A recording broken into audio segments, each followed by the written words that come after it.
Welcome to the Miracle Hour podcast, where you can experience the life-changing message of healing, freedom, blessing, and salvation. As God's end-time prophet and apostle shares to you the heart of the Lord, here's our host, Apostle Renato D. Carillo. Tayo po ngayon ay nasa pinagpalang bayan po ng Diyos ang Surigao, na kung saan ang Diyos po ay walang sawang dumadalaw at gumagawa po ng maraming himala. Kaya kahit wala po kayo sa lugar na ito, si Jesus po ay nasa inyong tabi upang kayo po ipagalingin sa anuman pong inyong karamdaman. Ay kung ano po yung dakilang bagay na magaganap dito, ay siya rin po magaganap sa inyo. At ipamalitan niyo po ang programa ng Oras ng Himala sa lahat. I-like niyo po i-share ang teaching po ng lingkod ng Diyos at sabihin niyo po sa lahat na ang Diyos ay sama sa kanyang lingkod, sama sa oras ng himala. At lahat ng mga dakilang himala ay nangyayari sa oras ng himala. Mga bulag nakakakita, bingi nakakarinig, pilay lumalakad, ang nasa wheelchair tumatayo. Ang agaw buhay ay nadagdagan ng buhay. At lahat po ng karamdaman ay gumagaling. At ito po'y libre at ito po'y walang bayad. Kaya napakahalagang ito po'y paabot po natin sa lahat dahil wala pong pag-asa ang bansang ito at buong mundo maliban sa ating Panginoong Jesucristo na dapat niya pong lapitan. Ngayon pong araw na ito ay gusto ko lang po kayong bigyan po ng malinaw na pagkaunawa sa isang bagay na very relevant sa ating buhay. Nasa pang-araw-araw po nating pamumuhay ay nakikita natin, narinig, nababalitaan at nagdadala po ng takot sa napakaraming tao. Hindi lang po sa Pilipinas but around the world. At sa gitna po niyan ay meron po tayong magandang balita at yun po ang ating tatalakayin. Ito pong revelation, ito ay pinamagatan kong your miracles are waiting for you. Kaya matama po tayong makinig at samahan natin ng pananampalataya ating pakikinig dahil siya po'y salita ng Diyos na makapangyarihan sa lahat. At ako po'y naniniwala na dyan pa lang po sa inyo pong kinalalagyan, ano man po ang inyo pong karamdaman, ay mararanasan niyo po ang gagalingan. Sa inyo pa lang pong kinuupuan, kayo po'y papagalingin na po ng Panginoong Jesucristo.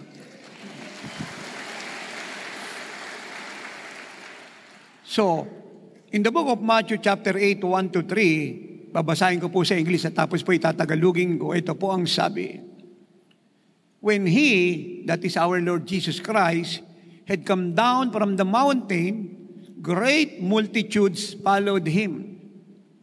And behold, a leper came and worshiped Him, saying, Lord, if you are willing, you can make me clean.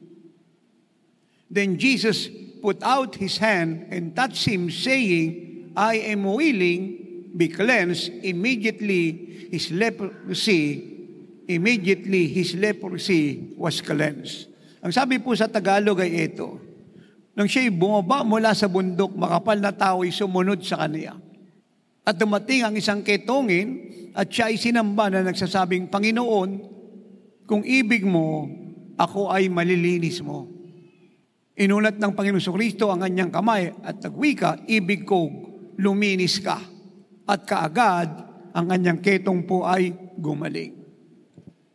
Ang sabi po ng Romans 8:22 ay ito, sa pangkasalukuyan po, ngayon, ang salitang pangkasalukuyan ang ibig sabihin ay ngayon, ang buong mundo raw po ay nasa krisis.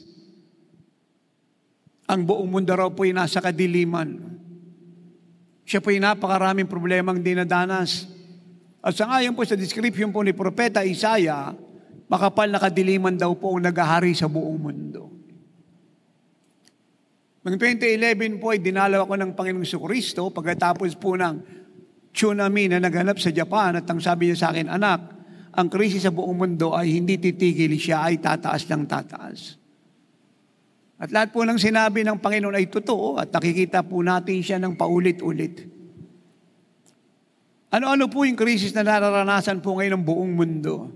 Yan po global warming, climate change, yan pong giyera, nuclear threat, yung mga lying report ng bawat bansa to pursue their own interest at the expense of other. Yan pong kahirapan, immorality, na kung enumerate po natin ang sinasabi po ng salita ng 2 Timothy 3:1-7, ay makikita po natin yung total rebellion against God. Ang mga tao po ay lovers of themselves, hindi lovers ng Diyos. Sila po ay brutal, drunkard, mag-iimbol po sa immorality, kagaya po ng lesbianism, homosexuality, at yung pong mga panukalang divorce ng mga mamabatas na nagkakamali po ng sinasabi at hindi natatakot sa Diyos. Yan pong pagsisinungaling ng paulit-ulit. Yan pong sugal na nagdadala ng kahirapan at peste sa bawat buhay, pamilya at sa isang bansa. Yan pong iba't ibang sakit at karamdaman, natapos na po yung salot ng COVID. Marami na naman pong nababalita na may dumadating at marami na naman po yung natatakot. Diyan po yung araw-araw po na gulo. Pamilya, barangay, bayan, region, bansa. Paulit-ulit na lang po siya. Yung walang tigil na bangayan ng mga politik, walang naitutulong sa kaligtasan ng sambayan ng Pilipino. Hindi po nag-ahawal ng kahirapan ng sambayan ng Pilipino. Yan pong napakaraming may karamdaman, bata, matanda, lalaki at babae. May cancer, goiter, resist, leukemia, myoma, high blood, epilepsy, yung mga bulag, mga pipi, mga pilay, mga bingi, mga baldado. Yan pong punong-puno po ng sugat ang katawan na incurable. May sipon, may ubo, may lagnat, may trangkaso, yung kulang sa mga dugo, yung pong mayroong Parkinson's disease, lupus, yung mga hindi nagkakaanak, yung mga kinulang, binarang, yung ginagamot ng mga albularyo na hindi naman po gumagaling at lalong lumalala ang naramdaman. Yung pong mga hika na yan, yung pong mga sinusitis na yan, allergy, yung pong mga goiter na yan, yung mga cyst na yan, brain tumor, bone cancer, breast cancer, at iba't iba pa pong cancer. Kaya nagtatanong na po ang buong mundo, lalo na ang sambayan ng Pilipino, kailan to titigil? Kailangan po munang intindihin po natin ng malinaw kung saan po nagmula ang krisis. Na bakit po ba may krisis? Ano po ba ang dahilan? Kaya samahan niyo po ako sa maiksing istoryang ito ng katotohanan mula sa salita ng Diyos. Kasi alam niyo po, mga minamahal, pag tayo po humahanap ng kasagutan, bear in mind na ang tangi pong accurate, infallible, na magbibigay sa atin ng kasagutan ay walang iba kundi ang salita ng Diyos lang. Hindi po yung sinulat na libro ng mga taong matatalino, yung mga professor sa iba't ibang eskwelahan, yung mga theologian o yung pong mga educator, kundi salita lang po ng Diyos. Ito po hindi nagkakamali, ito po ay perfecto, ito po ay tama, accurate, impact. Bago po maganap ang isang krisis, ay sinasabi na po ng salita ng Diyos. Pati po sagot. Gumugulo po ang buhay ng lahat, naliligaw ang marami kasi walang navigator, kasi walang salita ng Diyos sa buhay. Kaya ang akin pong advice sa lahat, imbis na kayo po'y manood ng telebisyon, hindi naman nakakatulong sa buhay nyo, nagdadagdag pa po ng kuryente at gastos, no? Bayarin. Magbasa na lang kayo ng salita ng Diyos. Manood kayo ng oras ng himala. Dumalaw po kayo sa bahay-sambahan. Makinig kayo sa turo ng ating mga kapastoran. Pagaliin po ninyo na kumain ng salita ng Diyos araw at gabi. Dahil sabi ng Lord in Matthew 4:4, ang tao'y hindi lamang sa tinapay na bubuhay, kundi sa bawat salitang sinasabi ng Diyos. At kung inyo pong itatanong kung gaano kakapangyarihan ng salita ng Diyos, napakalinaw po ng sagot sa kasulatan. Lahat po ng nalikha sa langit, sa lupa, dagat at lahat ng laman nito ay mula sa salita ng Diyos. Ganyan po siya kakapangyarihan. Ito pong salita ng Diyos ay atin pong tanglaw sa panahon ng kadiliman. Sagot sa lahat ng katanungan. Giya sa tamang landas ng buhay. Siya po ay meron pong kaakibat na kasaganaan ng hindi pinagpapaguran, hindi pinagdadayaan. Siya po ay merong kaakibat o kasamang kapayapaan, kagalakan na kusang dadating. Dahil ituturo ka ng salita ng Diyos sa Panginoong Jesucristo na siya mong magiging kabuuan, pagkatao at buhay na walang hanggan pag siya'y pinapasok mo sa iyong puso. Kaya, ang sabi po ng salita ng Diyos, ang pinanggalingan po ng krisis ay isa lang, kasalanan. Huwag po natin kakalimutan yan. Pag nagkamali po tayo ng pananaw, at tayo po ay naghaka-haka na meron pa pong ibang dahilan, lalong lalala ang krisis po natin. Isa lang po ang ugat ng krisis ng buong mundo, kasalanan. Kung kayo po'y magtatanong, saan nagsimula ang kasalanan, sinong gumawa ng kasalanan, at bakit nagpapatuloy ang kasalanan, ang kasalanan po'y nagsimula sa langit. At ito po'y sa pamamagitan po ni Satanas, na ang dati pong pangalan ay Lucifer. Siya po'y ginawa ng Panginoong anointed cherub, maganda, matalino, perpektong nilikha at nilalang ng Diyos. Pero pinasok po ng kapalaluan o pride ang kanyang puso. At siya po'y naghangad o nag-ambisyon na maging Diyos at kunin ang trono ng Diyos. Of course, yun po isang malaking kamalian, isang malaking kapahamakan at kabaliwan. Dahil sinong pwedeng tumalo sa Diyos? Siya pong pinakamakapangyarihan sa lahat. Mahirap pong isipin na yung nilikha ng Diyos ay pwedeng gapiin ang lumikha sa Kanya. At yun po malaking pagkakamali ni Satanas. At nagalit po ang Diyos sa Kanya at siya po'y kinasa out palabas po ng langit. At yung kanya pong pangalang Lucifer ay napalitan ng salitang Satanas na ang ibig pong sabihin ay kaaway, kalaban, katunggali ng Diyos. Anong sabi ng Biblia? Ang Diyos po ay kumuha po ng alabok sa lupa. At ito po'y inanyoan niya ng hugis ng isang tao. At ito po'y nilapit niya sa kanyang sarili at ito po'y kanyang hiningahan. At ito pong alabok na ito na inanyoan na hinugisan niya ng anyo ng isang tao ay naging isang buhay na kaluluwa.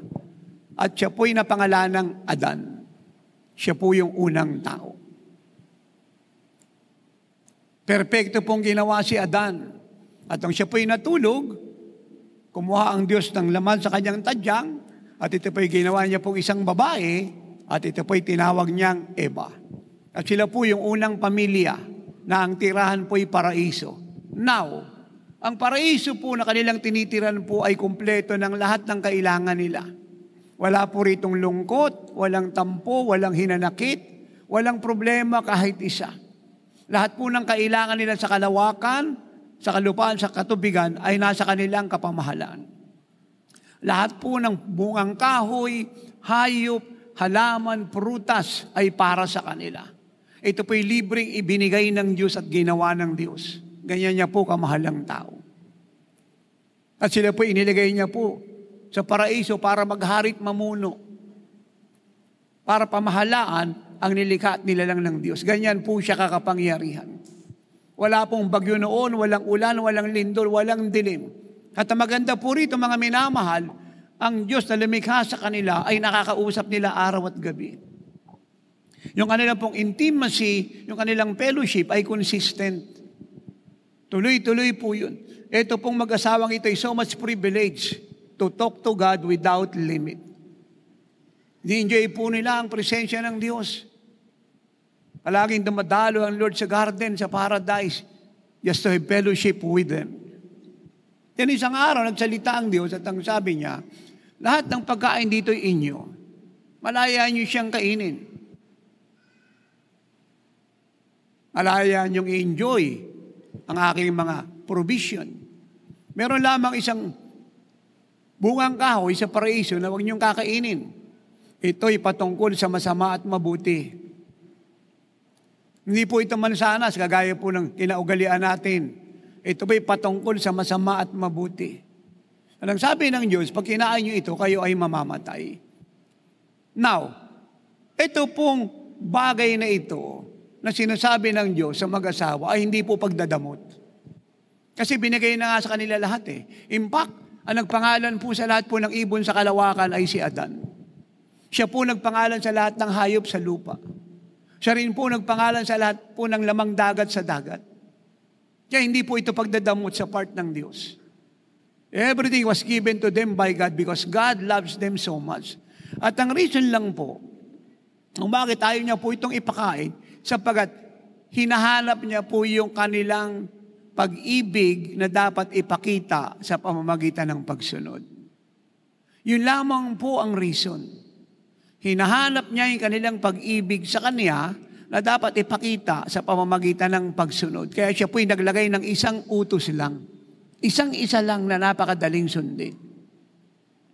Ay kung kayo po'y magtatanong, bakit nilikha lang ng Diyos ang tao? Upang siya po'y mahalin. Upang siya po'y i-fellowship. Upang siya po ay makaulayaw. Hindi po satisfy ang Diyos sa bilyong anghel. Nilikha niya nasa kalangitan. Gusto niya po naka-fellowship ay yung mga nilikha at nilalang sa kanyang anyo at wangis. At yun po ang tao.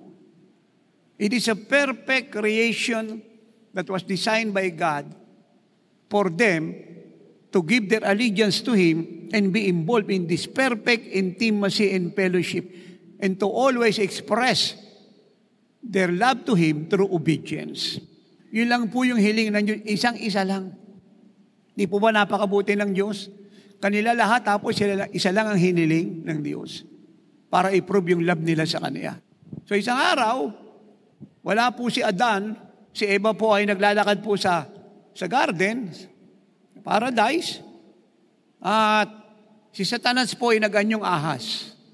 Ang sabi ni Satanas kay Eva, totoo ba na pinagbabawal ng Diyos na kainin nyo ang mga bungang kahoy dito sa paraiso? Ang sabi po ni Eva, hindi.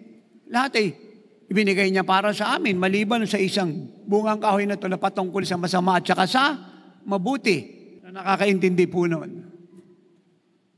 At ang sabi po ni Satanas, bakit? Kasi, pag kinain namin yan, tsak na kami ay mamamatay. So, ang sabi po ni Satanas, hindi kayo mamamatay, kundi kayo ay magiging Diyos. Ano pong sabi ni Satanas? Hindi kayo mamamatay, kundi kayo magiging Diyos. Kita niyo po, yung kanya pong ambisyong maging Diyos na hindi nag-succeed, ay siya niyang ginamit na pagsisinungaling upang yung tao paniwalain niyang magiging Diyos. In fact, hindi na po kailangan ni Eva at ni Adang maging Diyos sapagkat lahat ng nilikha ng Diyos ay kanila na dahil sila ay anak na ng Diyos. Hindi ka mamatay kundi ikaw ay magiging Diyos. Amen. At makita po ni Eva na ito po ay maganda sa paningin, masarap na sain, at ito'y masarap kainin, pinitas niya at kinain niya. At pagkatapos po'y binigyan niya po si Adan at ito rin po'y kumain. At nung araw at oras na yan ay bumukas yung kanilang dalawang mata. Nakita po nilang sila po ay hubad. At ang ginawa po ni Adan, ay humana po ng fig tree o puno ng igos, kinuha ang dahon at itinapal sa kanilang katawan. At ito na po, ang gusto ko pong maintindihan ninyo, Pilipinas, buong mundo. Nung dumalaw po ang Diyos sa paradise,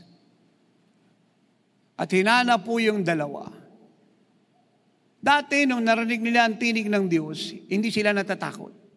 Pero ngayon, nung sila po ay sumuway, nung marinig nila ang tinig ng Diyos, sila po ay natakot at sila po ay nagtago. Yan po ang unang-unang bunga ng kasalanan. Takot.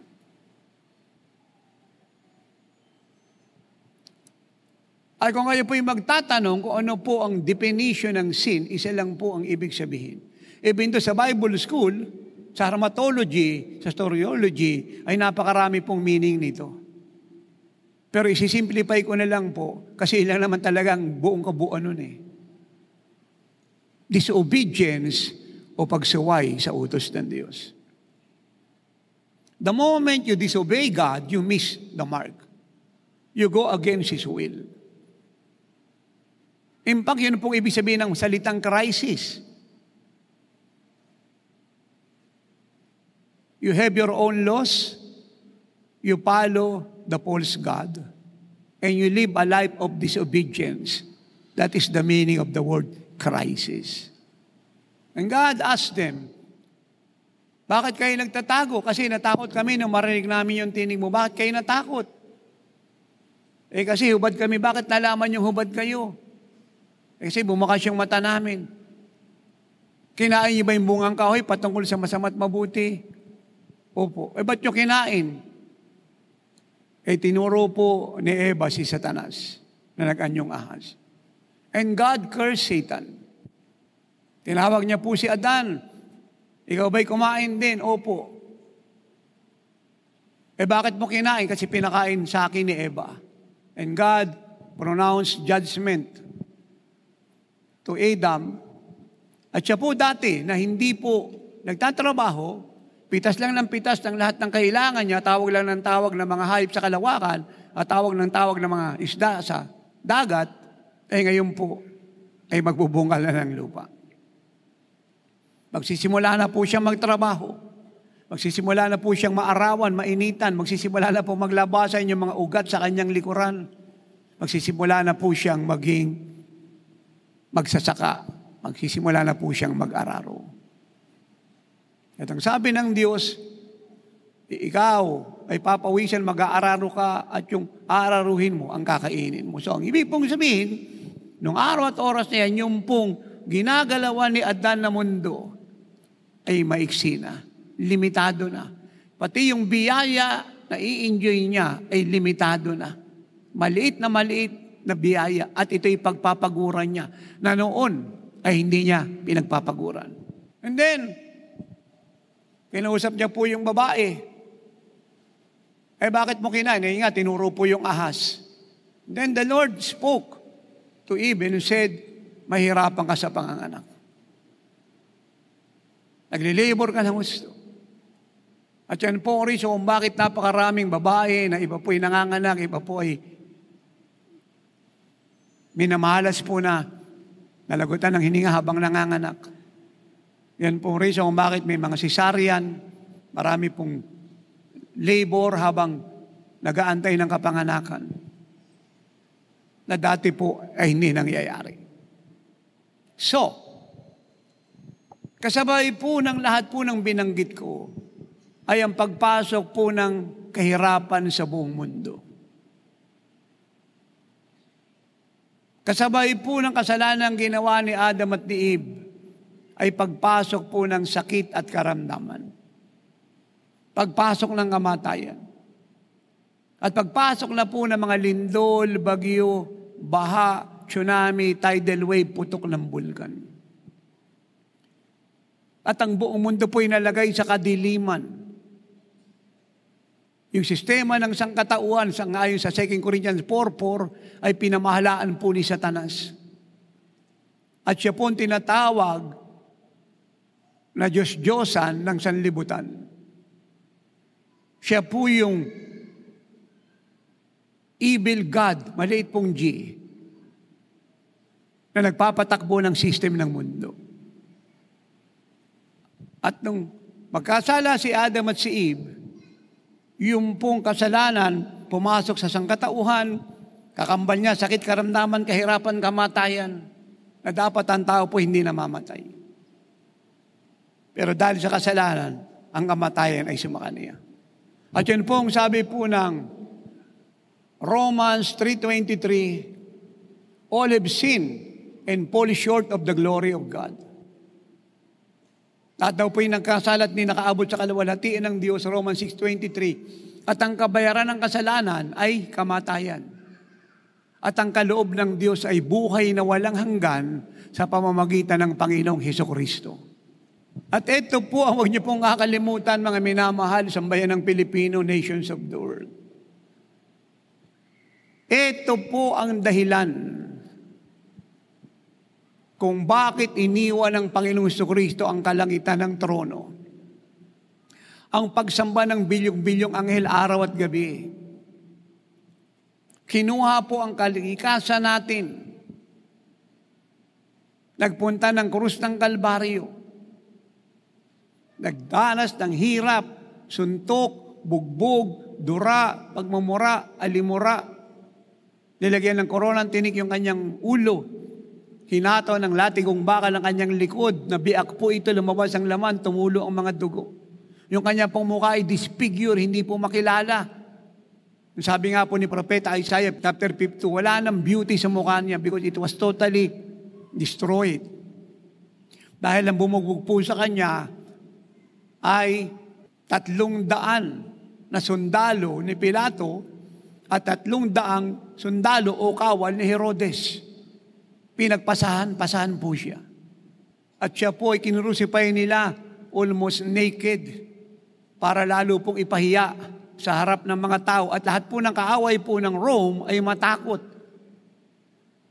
sa pamamagitan po ng nangyari sa kanya.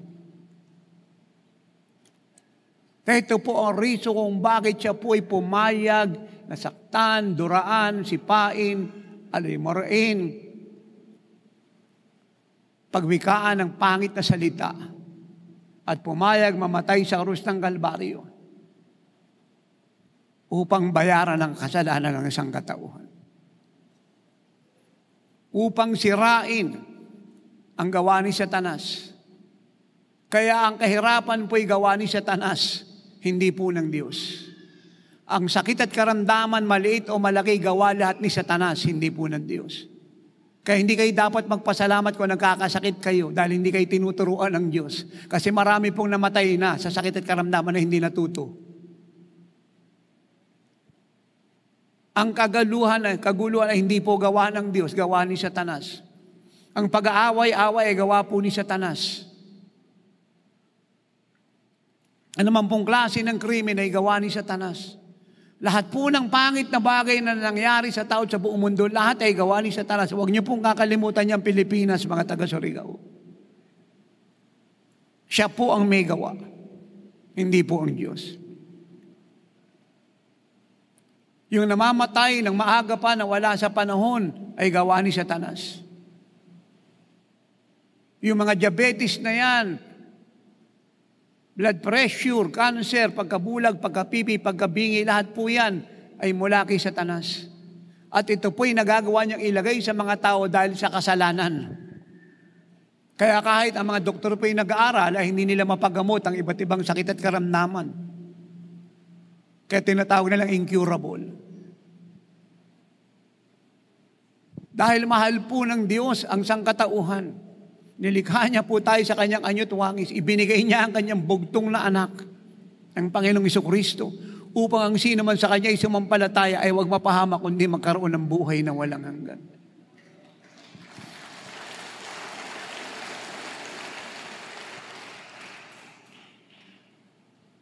At pagkatapos siya pong mamatay sa krus ng Kalbaryo, siya po inilibing sa Garden Tomb sa Israel. Nakita ko na po yung pinaglibingan sa kanya kasi lagi po kami nagpupunta ron. At siya po'y tumuloy po ng impyerno. 3 araw, 3 gabi po siya sa impyerno. Kung kayo po'y magtatanong anong ginawa ni Jesus sa impyerno, dahil nakadagan po ang kasalanan sa kanya ng buong mundo, at ang kabayaran po ng kasalanan ay kamatayan, ito po'y apoy ng impyerno. Ito po ang tinatawag na spiritual death.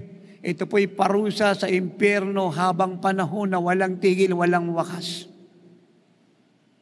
Taas po yung 2 kamay na nakakaintindi nun.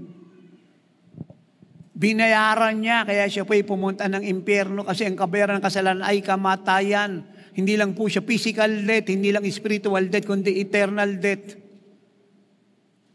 At ito po ang magandang balita. Pagkalipas po ng 3 araw, hallelujah, purihin ang Panginoon. The Lord's Day, linggo ng madaling araw, purihin ang Panginoon. Ang Panginoon Jesucristo po'y lumabas sa impyerno, bumangon mula sa mga patay.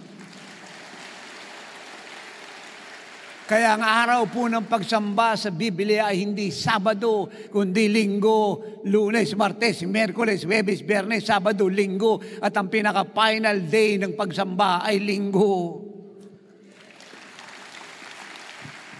Kaya nung dinalaw po ng Panginoon si John the Apostle sa Isle of Patmos, ang sabi ron, on the Lord's Day, I was in the Spirit. Araw po ng Linggo yun, nang siya po'y dinalaw ng Panginoong Jesucristo. At nung bumagsak po ang Holy Spirit, nung araw po ng Pentecost, araw din po ng Linggo yan. Kaya bakit ko po ito pinapaunawa sa inyo? Upang maintindihan nyo, dapat pag linggo nasa bahay kayo ng Diyos. Dahil pag tayo po'y nasa bahay ng Diyos, pag araw ng linggo, dyan po bumubuhos yung biyaya, dyan dumadating yung Holy Spirit, dyan natin nararanasan ng Diyos, dyan natin siya nakikilala ng gusto, dyan pinangangaral ang salita niya, hallelujah, at ang tumatanggap ng salita niya ay mabubuhay sa bukas na langit. Amen. That is the official day that the people must gather to worship God in spirit and in truth. Taas po yung dalawang kamay ng kausap ko rito. At isang dahilan po yan kung bakit sa bansang Pilipinas ay walang pasok pag Sabado at Linggo dahil ito po yung nakalaan para sa Diyos kay Kristo. Amen. At ito po mabuting balita. Nung ang Panginoon po'y nabuhay mula sa mga patay, umalis po ng impyerno, yung pong kapangyarihan ng kasalanan, kapangyarihan ng sakit, karamdaman at kamatayan at gawa ng dyablo'y winasak niyang lahat. Tinapos niya yung kahirapan, karamdaman, kamatayan, gawa ng dyablo at kasalanan, tinanggal niya lahat. Inalis niya, nilupig niya, tinalo niya, winakasan niya.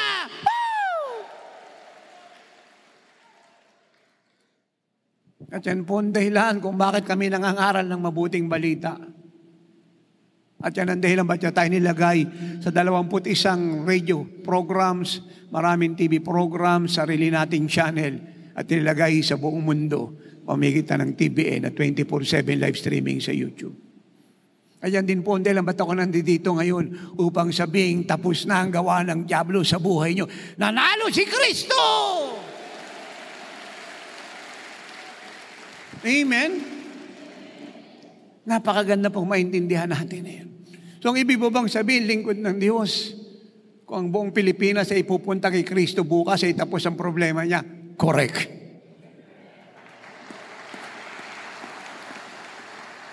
Ang ibig mo bang sabihin, lingkod na rin kung ang buong Asia ay pupunta kay Kristo bukas ay tapos ang problema niya? Correct.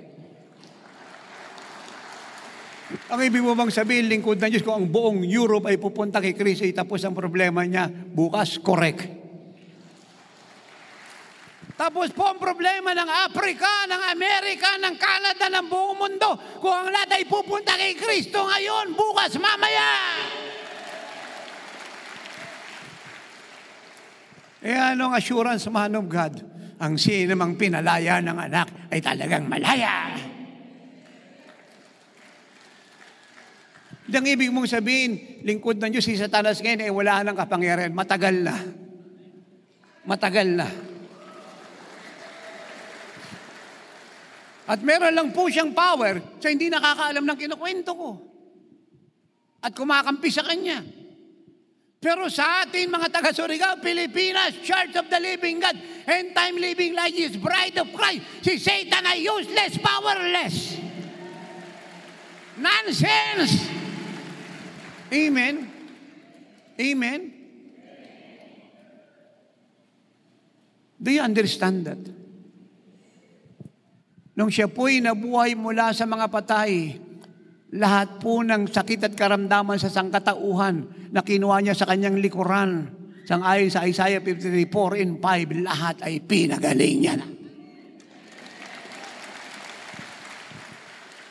Kaya, hindi po kayo dapat maghanap ng kaligtasan dahil ang kaligtasan ay matagal na nag-aantay sa inyo. Ang kailangan nyo lang para maligtas at hindi nyo na kailangan magantay pa ng kagalingan, siya po yung matagal na nag-aantay sa inyo. Hindi nyo kailangan magantay ng kasaganaan, yung kasaganaan matagal na nag-aantay sa inyo. Hindi nyo kailangan maghanap ng kapayapaan, matagal na ito nag-aantay sa inyo. Hindi nyo kailangan maghanap ng kaligayahan, matagal na ito nag-aantay sa inyo. Ang kailangan nyo lang po, mga taga-Surigao, Pilipinas, ay pumunta kay Kristo ngayon. Amen! Tanong, ako ba'y tatanggapin niya? Hindi ako nag-aral. Ang dami kong kasalanan. Ang dami kong pagkukulang. Ang dami kong pagkakamali. Tuming kulay ko. Sabi ng marami, hindi raw ako maganda, hindi ako pogi. Kaya ano pa yung ayos mo, kaya ano pa yung amoy mo, tatanggapin ka niya. Mahal na mahal ka niya. At ako'y naniniwala na wala sa inyo kahit isa Surigao, buong Pilipinas, na may kalagayan, kagaya ng kalagayan ng Ketongin. Alam po ba ninyo, yung kalagayan ng taong ito'y napakalungkot, miserable, siya po'y kaawa-awa. Alam niyo po kung bakit? Siya po'y naka-isolate, nakahiwalay sa kanyang pamilya. Sa batas po ng lepers in the law of leprosy, according to the book of Leviticus, siya po'y nakatago for a week. Ang hindi siya gumagaling, siya po'y naka-isolate. Kagaya po ng COVID, pag nagka-COVID ka, nung nakalipas na mga taon, naka-isolate ka sa ayaw mo sa gusto. Kahit ayaw ng pamilya mo naka-isolate ka, amen. Yan po yung kalagayan ng Ketongin. At hindi lang po yun. Hindi siya pwedeng kausapin, hindi siya pwedeng dalawin, hindi siya pwedeng tingnan, kasi yung kanya pong sakit nakakahawa.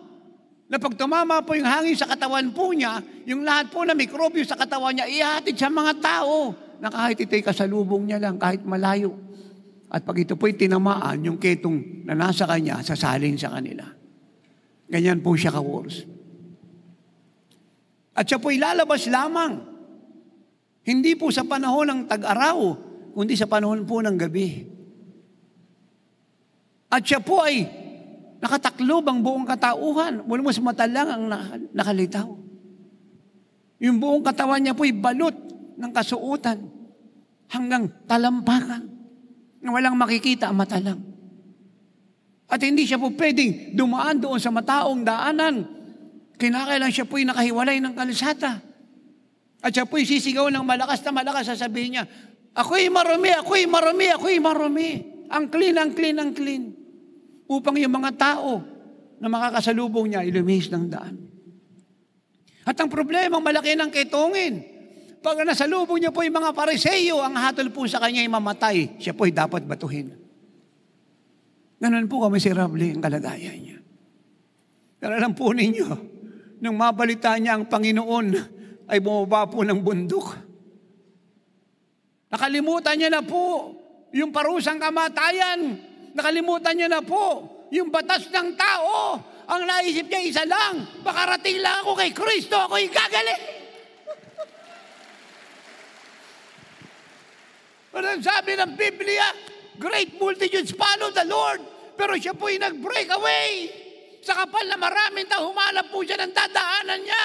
At siya po'y nagmamadali. Tumakbo sa Panginoon, lumuhod, sumamba. At ang sabi niya, Kristo, kung ibig mo ako'y mapapagaling mo. Hindi po siya tinanggihan ng Panginoon. Hindi tinanong kung siya po'y Mary Leon, kung siya edukado, kung anong klaseng tao siya. Ang sagot ng Panginoon, ibig ko gumaling ka.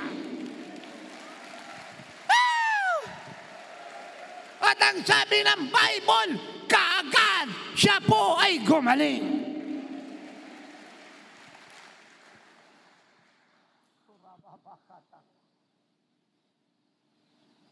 Isn't God is so good? Sa ospital, ang daming check-up, babalik ka pa. Pag-aaralan pa yung dugo mo. Ang daming test. Kaya iba na baon sa utang. Blessing po ospital, blessing doktor, blessing ang nurse. Lahat po sila ay blessing. Pero sinasabi ko yung magagawa nila limitado. Kay Kristo may pera ka o wala, ano man ang anyo mo, ano mga ayos mo, kahit di ka naligo, pag lumapit ka sa Kanya, tatanggapin ka niya.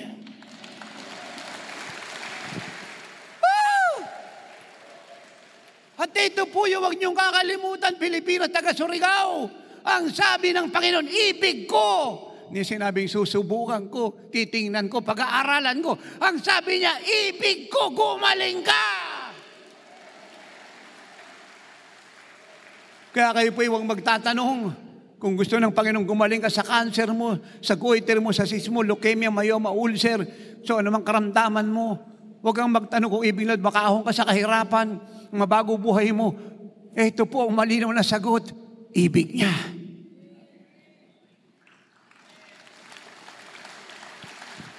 Ang kailangan mo lang gawin, Surigao, Pilipinas, ay ito, punta kay Kristo ngayon. Matagal na siya nag-aantay sa iyo. Ang sabi ko, matagal na siya nag-aantay sa iyo. Ang sabi ko, matagal na siya nag-aantay sa iyo. Amen. Ako po'y nagpunta ng Paniki, Tarlac. Si tatay po'y 25 taong bulag. At ako po'y nangaral. Open air po yun.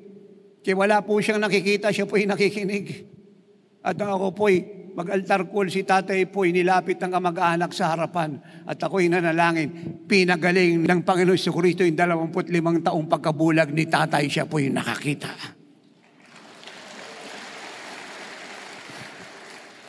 Meron pong isang babae na diagnose po yung mukha niya na may cancer. Tumama na po sa mata niya, nabubulag na po siya, kinakain na po ng cancer yung mukha niya. Purihin ang Diyos. Napanood niya po ko sa oras ng himala at siya po'y pinagaling ng Panginoon.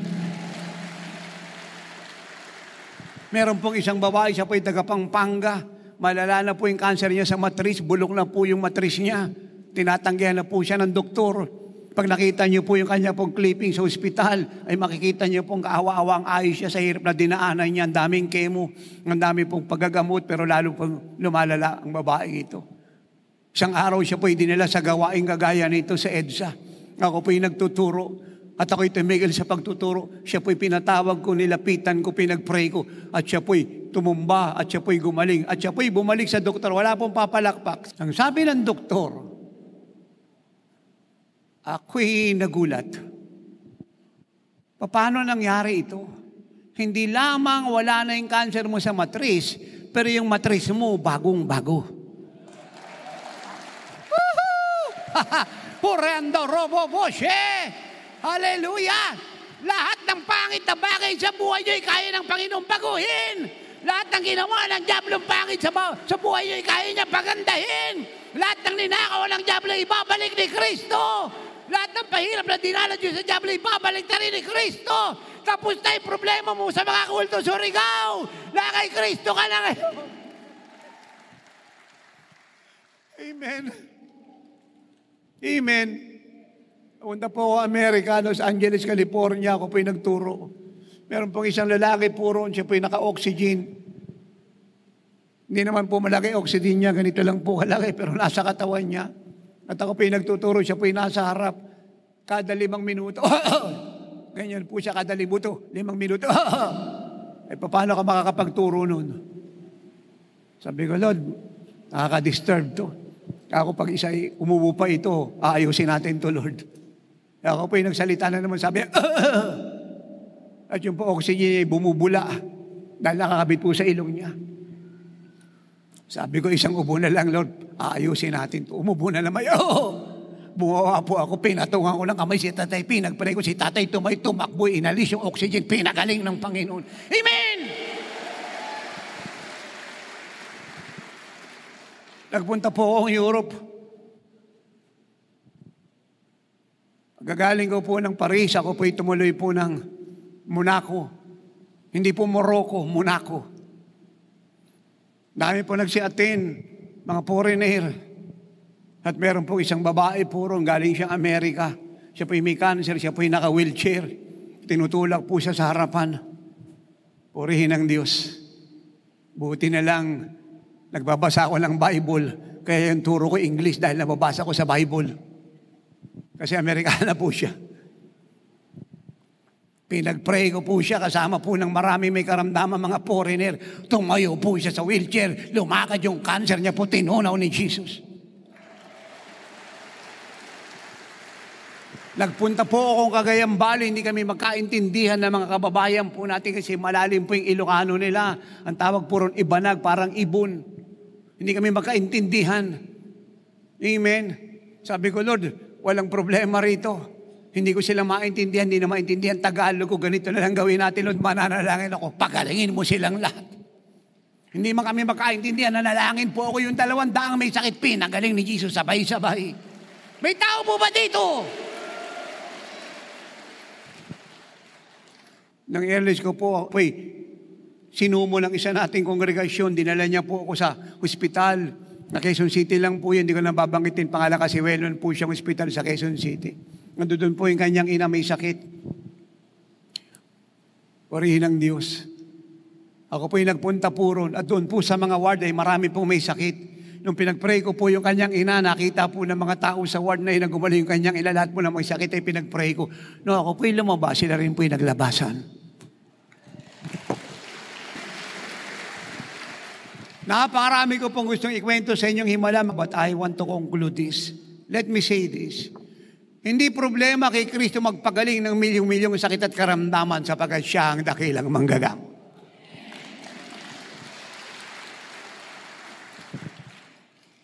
At bawat karamdaman ay sobrang kapangyarihan niya. Kung nagawa niya pong ihang ang bituin ng araw at buwan sa kalawakan na walang humahawak maliban sa kapangyarihan niya, ano pa yung mga sakit ninyong yan? Ang hindi niya kayang pagalingin. Kung mula sa alabok ay nabigyan niya ng buhay ang tao at naging buhay na kaluluwa, ano pa yung mga karamdaman ninyo na hindi niya kayang pagalingin? Kung yung impyerno at apoy nito inilupig niya, ano pa yung karamdaman nyo hindi niya kayang pagalingin? Yung ang totoo po, hindi lang po karamdaman ng kaya niyang pagalingin, yung bakla kaya niyang gawing lalaking lalaki. Yung tomboy kaya niyang gawing babaeng babae. Kasi babae naman talaga yun eh. Yung puso nun, yung ayos ng babae, yung kasaraan ng babae. Amen? Amen? Yung lasinggero kaya niyang gawing malasing sa Espiritu Santo. Meron po akong kilalang tao, siya po'y lasinggero. Tubig niya sa umaga, alak. Tubig sa tanghali, alak. Merienda niya, alak. Tubig niya sa gabi, alak. Hindi niya binibigay ng pera yung asawa niya. Pag walang maibigay at wala siyang makain, pag uwi niya mula sa kalasingan, bubugbugin niya yung asawa niya. Yun po yung buhay niya. At sa kanya pong kalasingan, minsan natutulog na lang po siya roon sa lupa. Pag pinalad niya, siya po ay nabuwal sa kalasingan at hindi bumagsak doon sa imbornal, sa lupa po siya babagsak. Pero kadalasan sa imbornal po siya nahulog sa kanal, sa kalasingan. Sino po sa inyo naniniwalang mahal ni Kristo ang lahat po ng may bandage sa buhay? Hindi niya kukondenahin ang mga ito kagaya ng ginawa niya kay Mary Magdalene, na professional prostitute, 7 demonyo yung nasa katawan, pero pinalaya niya. Si Kristo po hindi kagaya ng mga reliyosong tao nangungundi na. Ano man ang kasalanan mo, ano man ang karume mo, pag lumapit ka sa Kanya, yayakapin ka niya, tatanggapin ka niya. At hindi niya iisa-isahin yung kasalanan mo, sapagkat alam niya lahat. Amen. Narinig niya pong patungkol kay Apostol Renato de Carillo. At sa isang kisap mata, siya pong adik sa alak at walang ginawa, kundi uminom ng alak at mumugbog ng asawa, ay binago ni Kristo. Hindi lang po sakit ang kaya niyang pagalingin, yung pong chain smoker. Ako po nagturo po sa Caloocan, sa loob ng basketball court. At meron pong lalaki, puron, lakas siya pong manigarilyo para pong popcorn sa kanya sigarilyo. Hindi pa nauubos yung isang sinindihan niya, ganito pa karami. Tatapon niya, papalitan na naman. Pinakamababa pong sinisigarilyo niya, 2 kaha araw-araw. Bulok na po yung baga niya. Sinabi ng doktor, mamamatay ka pag hindi ka tumigil. Sige pa rin po siya. Hindi po siya mapagaling ng doktor. Cancer sa baga. Ako po'y nangaral. At ako po'y nagsalita na lahat ng bandage ay kayang baguhin ni Kristo. Pati yung pagka-bandage mo sa sigarilyo at wasak mong baga. At ako po'y nanalangin. Siya po'y naligtas. Siya po'y gumaling sa kanya pong sakit sa baga. At yung kanyang addiction sa sigarilyo ay tinanggal ni Kristo.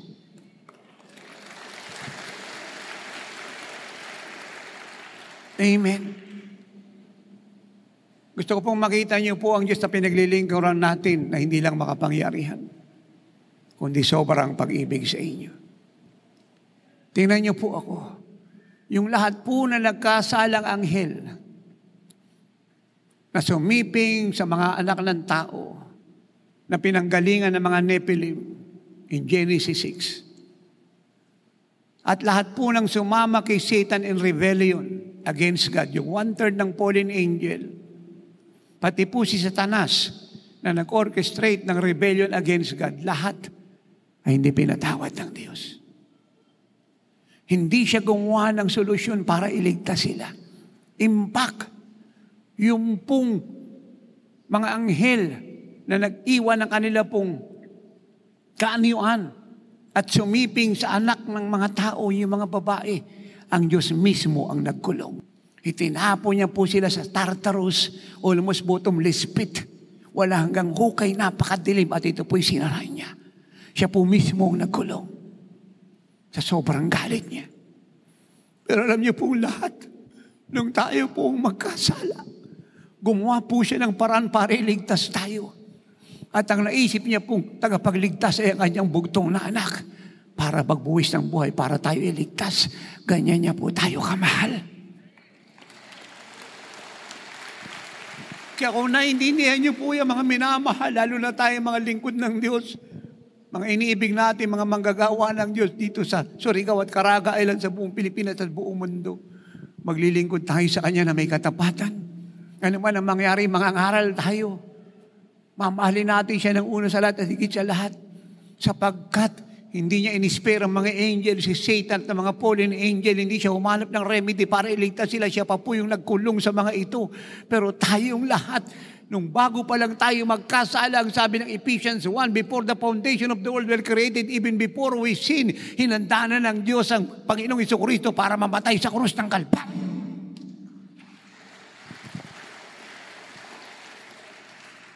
Ako ay po'y magtatanong, kasi kayo po'y nakakaranas ng hirap, ng gutom, kagaya po na aking may bahay. Ayaw niya nang bumalik ng Surigao dahil sa hirap na dinanas siya at ang kanyang pamilya. 12 taon po siya nang umalis rito.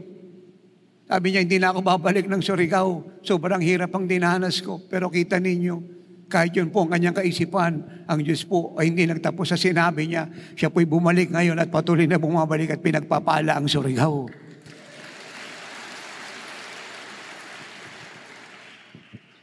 Kaya kung kayo po'y magtatanong, sa sobrang hirap na dinanas yung sakit karamdaman, krisis, magulong buhay, kung mahal kayo ng Diyos, sobrang pong pagmamahal niya.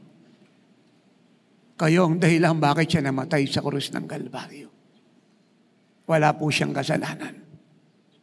Kayo at ako may kasalanan. Pero ang parusa ng para sa ating kapayapaan ay kinuha niya upang sa kanyang mga sugat, lahat ng karamdaman natin ay gumaling na. Kailangang mabuhos ang kanyang dugo upang lahat ng kasalanan natin ay bayaran, linisin, hugasan. At sa pamamagitan niyang dadating sa atin, kayong lahat ay magiging bagong nilalang. At dati anak lang kayo ng mga magulang niyo, ngayon anak lang kayo ng kataas-taasang Diyos dahil kay Kristo.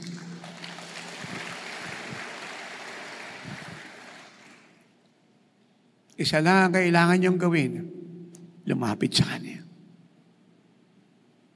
Pag nababalitaan po ng mga Pariseo at mga Hudyong may lalabas na kitong, sila po'y nagtatago, lumalayo. Wala pong lumalapit kahit ganitong distansya. Wala. Pero ang Panginoon, hinawakan siya. Ito pong hipong ito ni Jesus ay hipo ng pag-ibig. At sa isang kisap mata, yung buong ketong niya mula noo hanggang talampakan ay nawala lahat.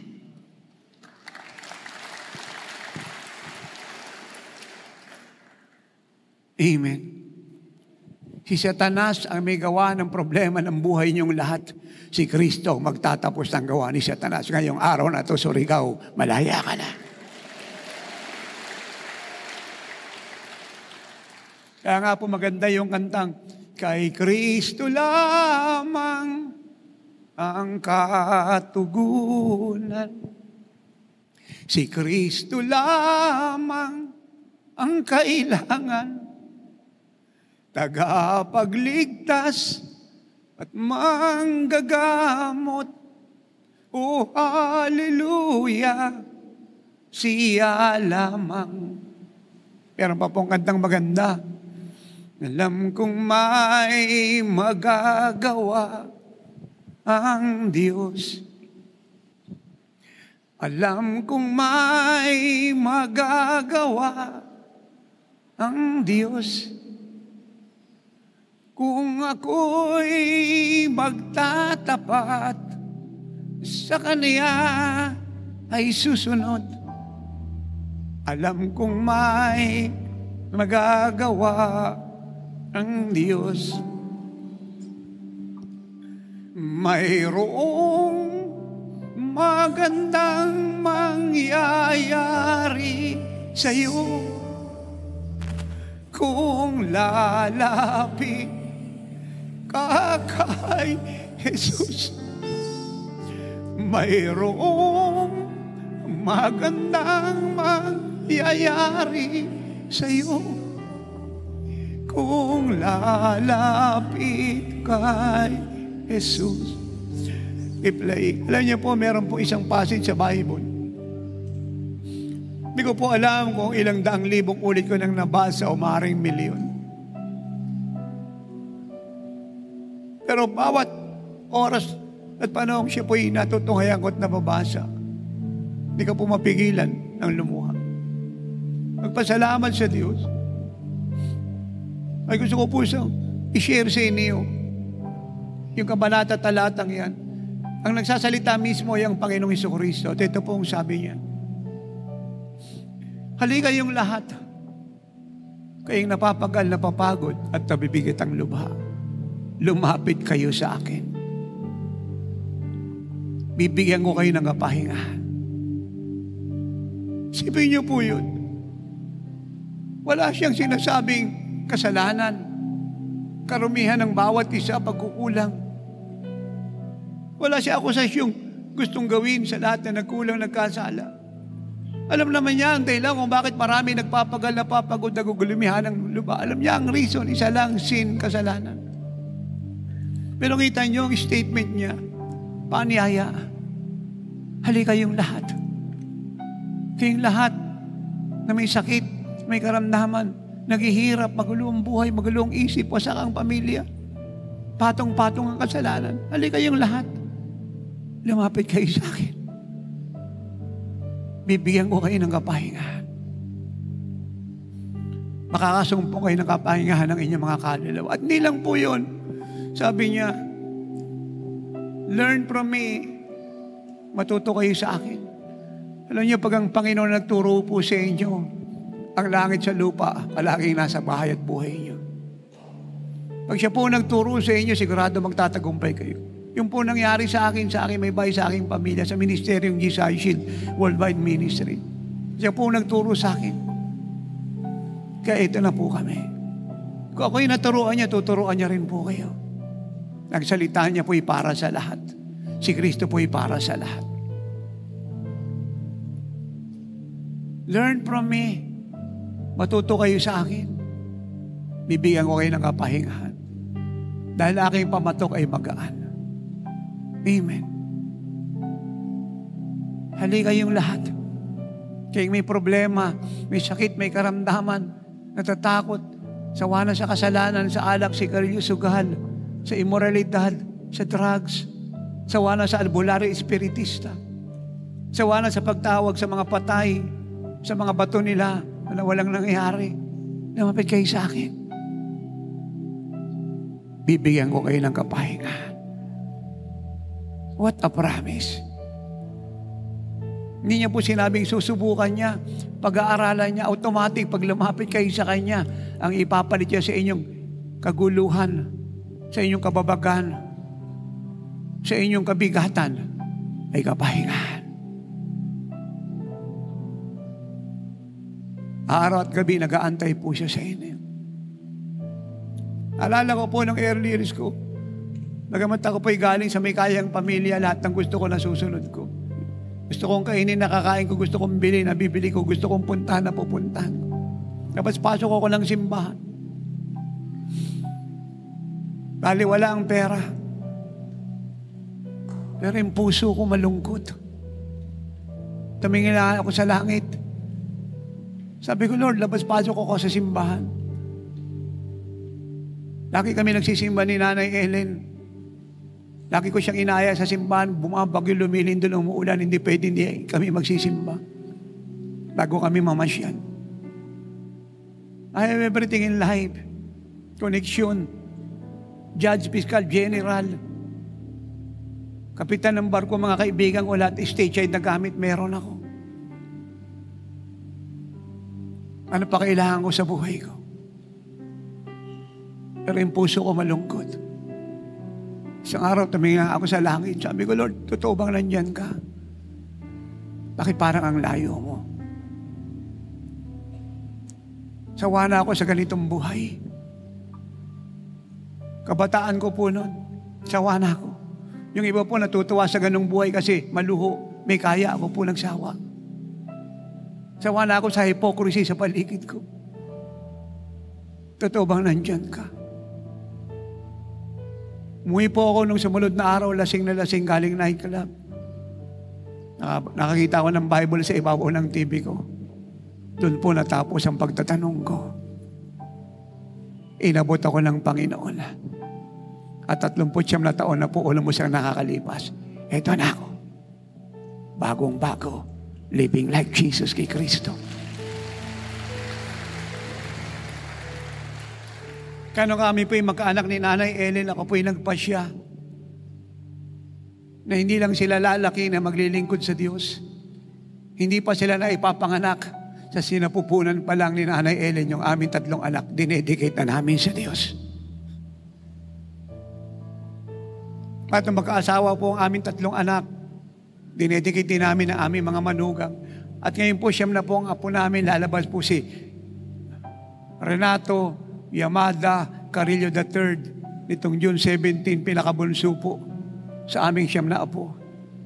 Di pa po siya lumalabas, siya po yung na-dedicate na sa Diyos. Kung kayo magtatanong, bakit ko ginagawa yun? Pag napunta pamilya natin kay Kristo, lahat sigurado po tayo napapasok sa langit.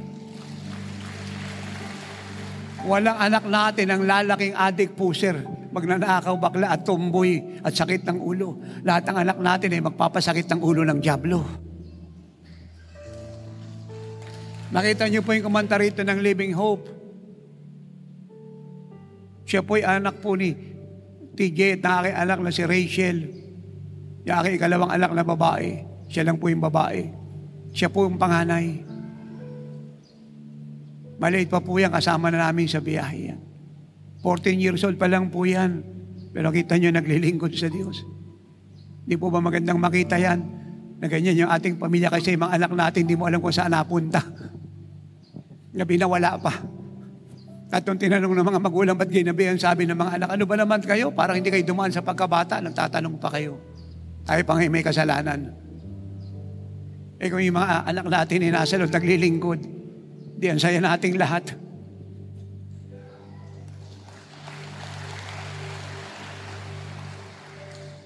At kung yung amin po mga apo ay bibigyan ng Lord ng mga kasama sa buhay, ang panalangin namin ni Nanay Ellen, ay mga lingkod din ng Diyos. Kung mga apo namin lalaki, ibigyan sila ng Diyos ng mga babae ng Diyos na makakatawag sa paglilingkod. At kung walang ibibigay ang Diyos, manatili na lang silang gagaya ni Pablo kay Kristo. Ganon din naman po ang mga babae. Kung may ibibigay ang Lord sa kanila, ibigyan sila ng mga lingkod ng Diyos. Para silang lahat ay maglingkod sa Diyos kung paano kaming mga magulang nila ay naglingkod sa Diyos. Ito po ang buhay na punong-puno ng tagumpay sa lupa.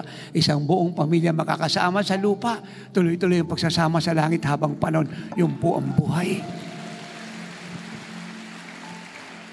Kaya kung kayo po may mga kamag-anak na umuwi na po sa langit na kay Kristo, huwag po kayong malungkot.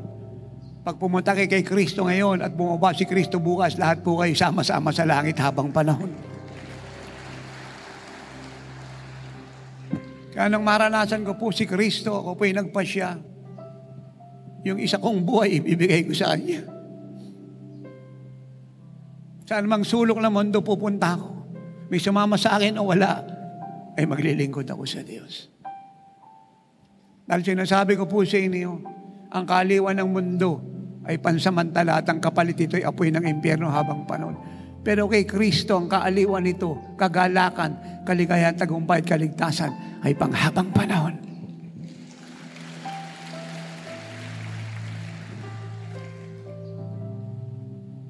At yan lang po alam ko, buhay ko nating lahat ay galing sa Kanya.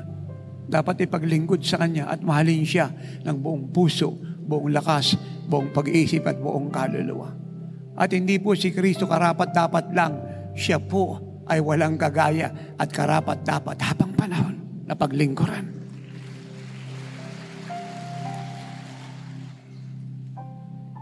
Alam kong may magagawa ang Diyos. Milyong himala na pong nakita ko sa lahat po ng area ng buhay. At isa po ang aking conclusion. Hanggang buhay ang Diyos, ang himala ay hindi titigil. Hanggang buhay ang Diyos, ang pagliligtas ay hindi titigil. Hanggang buhay ang Diyos, ang pagpapatawad ay hindi titigil. Hanggang buhay ang Diyos, lahat ng gawa ni Satanas ay wawasakin ng Diyos. Bakit po ako matapang pumunta ng Surigao, ng buong Pilipinas at buong mundo? Pati critical area ay pinupuntahan ko. Ito po ang dahilan. Dahil alam ko, kasama ko si Kristo na kailangan ng sambayan ng Pilipino. Pumunta po kayo ritong malungkot, maraming problema. Lalabas kayo ritong maligaya. At pag mayroong nagtanong bakit kayo maligaya, ito po, sabihin nyo, si Kristo ang nagpaligaya ng buhay ko. Si Kristo po ay hindi isang imbento, isang katuruan, hindi siya isang katang-isip, hindi po siya isang teorya o teolohiya o isang reliyosong tao, isang personality sa isang reliyon. Si Kristo po ang Diyos na may gawa ng langit at lupa. Siya po'y persona, siya po'y buhay, siya po'y nasa tabi niyo ngayong lahat. At pag siya po'y pinapasok niyo sa puso niyo, siya po'y ay titira na sa inyo ngayon. Kaya kahit sa kayo pumunta, siya, ang Diyos na may gawa ng langit at lupa, ay kasama niyo. Thanks for listening to Miracle Hour Podcast. If you are blessed with our program and want to know more about the Lord, like us on our Facebook page at www.facebook.com/JIOSWM and subscribe to Jesus is Our Shield Worldwide Ministries YouTube channel. Our time is running out. Jesus is coming any moment. Apostle Renato D. Carrillo is mandated by God to bring the church to its full potential and to live like Jesus. Have a part in this end-time move of God. Pray, fast, and give to the work of the Lord. To God be all the glory.